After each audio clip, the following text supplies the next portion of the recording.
देखिए, जब चुनाव आते हैं यूपी के अंदर समाजवादी पार्टी अपने गुंडों, अपराधियों, माफियाओं को आगे बढ़ाती है और बिहार में राष्ट्रीय जनता दल वो अपने गुंडे, अपराधी, माफियाओं को बाहर दौड़ाते हैं जिससे सरकार बदनाम हो। लेकिन जो गुंडागर्दी करेगा, जो अपराध करेगा, जो माफियागिरी करेगा, उसकी खैर नहीं है। जहां एनडीए की भाजपा की सरकार है और उनके खिलाफ कार्रवाई हो रही, वो सब पकड़े जा रहे हैं और राष्ट्रीय जनता दल या समाजवादी पार्टी को इस मुद्दे पे कोई फायदा नहीं मिलना, क्योंकि आम जनता जानती है कि गुंडों की पार्टी कौन है और सुशासन और विकास करने वाली पार्टी कौन है। जगदीश धनखड़ ने तेजी से बढ़ते प्रोजेक्ट सेंटर पर निशाना साधा है और कहा कि ये शिकार केंद्र है। देखिए, क्या विषय को लेकर के उन्होंने बोला है मैं नहीं जानता हूं, लेकिन कोचिंग सेंटर तो बहुत सारे चल रहे हैं, इसमें कोई दो राय नहीं है। हमारे बहुत सारे बच्चे ऐसे हैं जो कोचिंग सेंटरों में जाते हैं, वहां से अपनी तैयारी करते हैं। लेकिन अगर धनखड़ जी ने कुछ कहा है तो उस पर मेरी ओर से कोई टिप्पणी नहीं। कांवड़ यात्रा लगातार शुरू है और इसको लेकर के तमाम जो है, ये भारत है, तीर्थ स्थलों का देश है।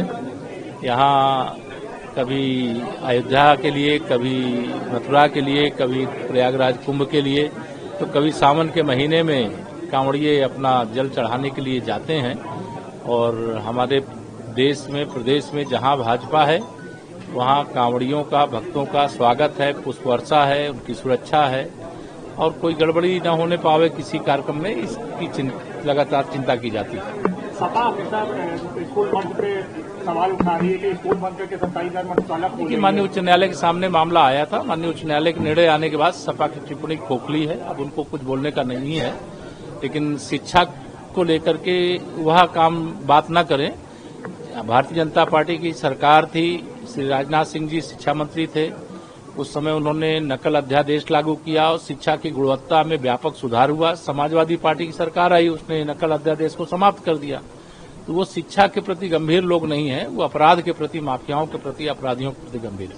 प्रमोद तिवारी कांग्रेस नेता है, बिहार चुनाव को उन्होंने बोला है भाजपा जब भी चुनाव हारती तो ईडी और इनको आगे करती है, सीबीआई। हम मतदाताओं के बीच में जाते हैं और मतदाताओं का आशीर्वाद पाते हैं और 2024 लोकसभा चुनाव के बाद 4 राज्यों में विधानसभा के चुनाव हो चुके हैं, जिसमें 3 राज्यों में कमल खिल चुका है, भाजपा की सरकार बन चुकी है और बिहार में भी बनने जा रही है और आगे जितने भी राज्यों में विधानसभा होंगे वहां बनेगी। और यूपी में भी तीसरी बार प्रचंड बहुमत की भाजपा सरकार, 325 का आंकड़ा हम लोगों ने 2017 में प्राप्त किया था, 2027 में भी इस आंकड़े को दोहराएंगे। नगर पंचायत का चुनाव घोषणा लागू हो गया, किस तरीके से तैयारियां? अभी नगर पंचायत का नहीं, पंचायतों का चुनाव होगा। जिला पंचायत, हाँ, पंचायत के चुनाव की तैयारियां चल रही हैं। जैसे वो आयोग को कराना है, सरकार और पार्टी दोनों तैयार है। 2027 में जो है क्या केंद्रीय नेतृत्व आपको वही जिम्मेदारी देने जा रहा है क्या? ये तो आपको मालूम होगा, मुझे मालूम नहीं।